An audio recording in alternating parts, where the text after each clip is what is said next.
ये ब्लॉग जो अगला आप सुनेंगे ये विशेषकर योग दिवस के लिए समर्पित था। शुभकामनाएं थीं आप सभी को। और लेकिन अब इसमें कुछ एक कड़ी और जोड़ दी गई है कि किस तरह से योग भारत के एक छोटी सी गली नर्सरी फाउंडेशन उरई से इसी तरह के अन्य छोटे छोटे कस्बों और गांवों से निकलकर दुनिया के सबसे बड़े शहर वाशिंगटन और न्यूयॉर्क, संयुक्त राज्य अमेरिका की राजधानी, और वो भी यूएनओ संयुक्त राष्ट्र के प्रांगण में कैसे पहुंच गया, इस पर भी एक मंथन होना चाहिए। और क्यों मंथन? यही सी बात का कि आपने सामूहिक रूप से मिलकर एक आवाज़ दी और वो आवाज़ आज दुनिया के विश्व पटल पर है। इसी तरह से प्रकृति संरक्षण और आयुर्वेद संरक्षण के लिए हम सबको मिलके पूरे भारतवासियों को मिलकर आवाज़ देना होगी। अगला लक्ष्य आयुर्वेद और उसके बाद फिर अगला लक्ष्य जलवायु परिवर्तन के दंश से दुनिया को लड़ाना।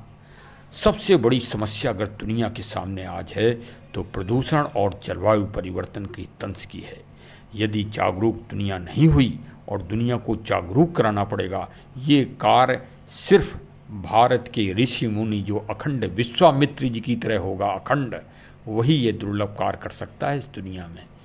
बकाया आप किसी से अपेक्षा कर लो, वो संभव नहीं है, क्योंकि इसमें तप बल लगता है, इसमें योग बल लगता है और इसमें सारे जितने भी बल हैं, शक्ति बल, मंत्र बल, सब लगता है, वही कर पाएगा।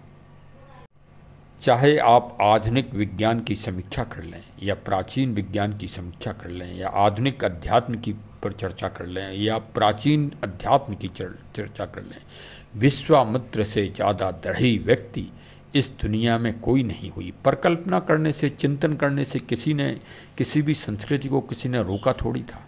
सारी संस्कृतियों पर सनातनियों का, भारतीयों का कब्जा तो नहीं था। सब अलग अलग संस्कृतियाँ, मिस्र, मेसोपोटामिया, सब सभ्यताएँ अलग अलग पल्लवित हुई, अलग अलग पुष्पित हुई, पल्लवित हुई। कुछ ख़त्म हो गई इस दुनिया से, कुछ इस अपने वर्चस्व को बनाए हुए हैं। उन वर्चस्व में बनाने में सनातन व्यवस्था सबसे सर्वोपरि है। तो उसमें भी अगर सबसे सर्वोपरि कोई है तो श्री विश्वामित्र जी, जिन्होंने थल, नभ और आकाश और पाताल तीनों जगह अपनी विश्व कीर्ति का पताका फैलाया। इसीलिए उनका नाम है विश्वामित्र, विश्व के मित्र। उनके जो कार्य किए गए हैं वो वास्तव में दुनिया के लिए आज भी अद्वितीय हैं और वो सही रूप में विश्वामित्र हैं और विश्वामित्र के प्रतिरूपक हैं आज के आधुनिक काल में भारतीय। अब भारतीय में तो 140 करोड़ भारतीय मौजूद ही हैं और भाई जो प्रमुख है तो भाई राष्ट्रपति और प्रधानमंत्री जी होते ही हैं वर्तमान में आज की तारीख में। तो उनका तो भाई प्रचुर महत्व चल ही रहा है दुनिया में, वर्चस्व। कुछ फोटोग्राफ भी सब देख लीजिए, एक साधारण गली से निकल के और वाशिंगटन और संयुक्त राष्ट्र संघ के मुख्यालय तक के फोटोग्राफ भी देखिए और आनंद लीजिए और दो आवाज़ों के लिए आज से ही तैयार हो जाइए।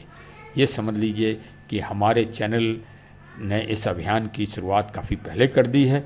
अब इसको एक दो शब्द हैं वेद वाक्य, चरे वेति, और दूसरा शब्द है नेति नेति, मतलब अभी हम संतुष्ट नहीं हैं।